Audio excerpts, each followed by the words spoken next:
Need study to channel में आपका स्वागत है। तो जो भी स्टूडेंट आज हिस्ट्री मेजर 2 का एग्जाम देने जा रहे हो, जिनका भी आज हिस्ट्री मेजर 2 का एग्जाम है, आप लोग जाते जाते इस क्वेश्चन पेपर को देख लीजिए।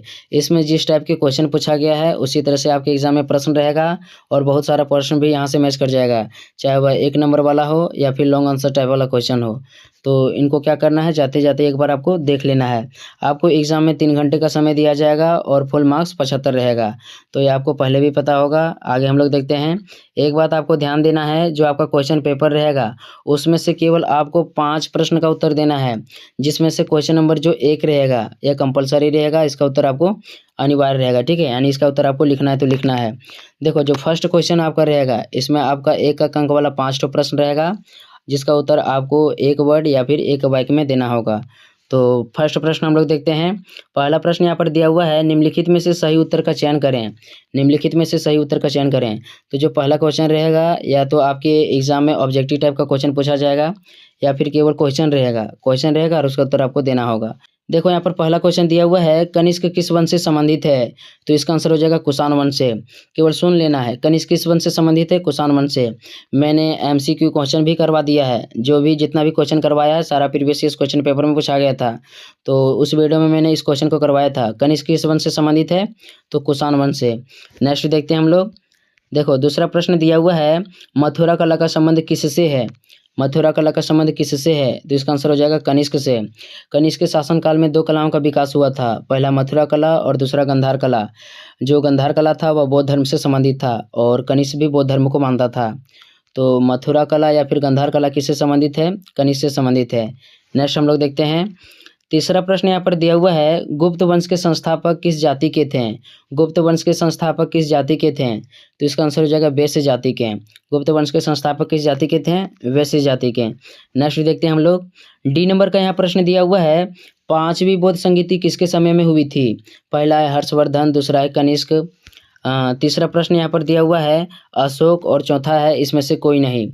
तो देखो, जो 5वीं बौद्ध संगीति हुई थी वह वर्मा के राजा मिंडन के समय में हुई थी। तो यहाँ पर कहीं भी ना तो मिंडन राजा दिया हुआ है और ना ही वर्मा दिया हुआ है। तो 5वीं बौद्ध संगीति किसके समय में हुई थी, तो यहाँ पर इसका आंसर हो जाएगा इसमें से कोई नहीं। ठीक है, नेक्स्ट अब हम लोग देख लेते हैं अगला प्रश्न। देखो, 5वां प्रश्न यहाँ पर दिया हुआ है, स्थानीय स्वशासन किसकी देन है। तो इसका आंसर हो जाएगा चोल वंश से। स्थानीय स्वशासन किसकी देन है, चोल वंश की देन है।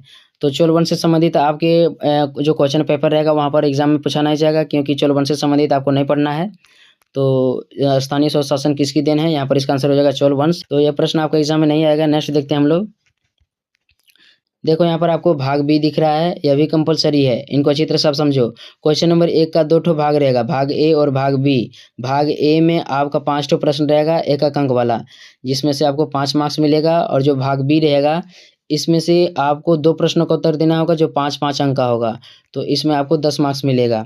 तो ध्यान रखिएगा, भाग ए और भाग बी दोनों कंपलसरी है, इनको भी आपको बनाना अनिवार्य रहेगा। देखो, यहाँ पर लिखा हुआ निम्नलिखित में से किन्हीं 2 पर संक्षिप्त टिप्पणियाँ लिखें। पहला दिया हुआ है बौद्ध संगीति, दूसरा है चंद्रगुप्त प्रथम। नेक्स्ट देखते हैं हम लोग। अगला दिया हुआ है पल्लव और डी नंबर में दिया हुआ स्कंदगुप्त। तो इन चारों टॉपिकों में से केवल एक पर आपको केवल 2 पर क्या करना है, संक्षिप्त टिप्पणी लिखना है। 5 अंक का है, तो आपको क्या करना है, कम से कम 2 पन्ना में इसका उत्तर आपको दे देना है। ठीक है, नेक्स्ट अब हम लोग देखते हैं। देखो, अगला प्रश्न यहाँ पर दिया हुआ है, कनिष्क की उपलब्धियां का वर्णन करें। तो मोस्ट वीवीआई है, इनको एकदम आपको पढ़ लेना है जल्दी से। कनिष्क की उपलब्धियां का वर्णन करें। देखते हैं अगला हम लोग। देखो, यहाँ पर तीसरा प्रश्न दिया हुआ है, गुप्त काल को भारत का स्वर्ण युग क्यों कहा जाता है। गुप्त काल को भारत का स्वर्ण युग क्यों कहा जाता है, तो यह भी मोस्ट वीवीआई इंपॉर्टेंट प्रश्न है। देखो, चौथा प्रश्न यहाँ पर पूछा गया था, चंद्रगुप्त द्वितीय की उपलब्धियों का वर्णन करें। यहाँ पर देख लो आप, चंद्रगुप्त द्वितीय की उपलब्धियों का वर्णन करें। तो इस क्वेश्चन पेपर में जितना सारा भी प्रश्न है इसी से आपके एग्जाम में प्रश्न आएगा, एकदम गारंटी बता रहे हैं। नेक्स्ट प्रश्न दिया हुआ है, हर्षवर्धन की विजयों का वर्णन करें। तो इनको आपको एक बार देख लेना है। ठीक है, मैं बता देता हूँ आपको कौन कौन सा प्रश्न आपको पढ़ना, पहले आप क्वेश्चन देख लो। देखो, छठा प्रश्न आपको यहाँ दिया हुआ है, चोलों की स्थानीय स्वशासन का वर्णन करें। तो चोल वंश से संबंधित आपके क्वेश्चन जो रहेगा वहाँ पर नहीं पूछा जाएगा, क्योंकि चोल वंश तो नहीं पढ़ना है, तो यह वाला प्रश्न नहीं आएगा। देखो अगला प्रश्न याद दिया हुआ पल्लवों की सांस्कृतिक उपलब्धियों का वर्णन करें।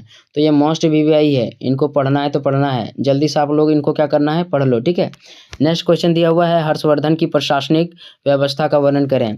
हर्षवर्धन की प्रशासनिक व्यवस्था का वर्णन करें। तो इससे भी प्रश्न आपका एग्जाम में आ सकता है।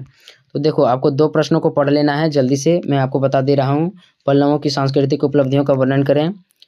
नेक्स्ट क्वेश्चन मैं आपको बता दे रहा हूँ हर्षवर्धन की विजयों का वर्णन करें, चंद्रगुप्त द्वितीय की उपलब्धियों का वर्णन करें। इन दोनों प्रश्नों को आपको क्या करना है, पढ़ लेना है।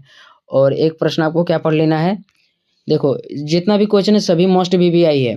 कनिष्क की उपलब्धियों का वर्णन करें और गुप्त काल को स्वर्ण काल क्यों कहा जाता है। तो हो सके तो इन सभी प्रश्नों को एक बार सर्च करके देख लो, सारा यूट्यूब में आपको मिल जाएगा, ठीक है। तो इस वीडियो में इतना ही, मिलते हैं नेक्स्ट वीडियो में, तब तक के लिए धन्यवाद।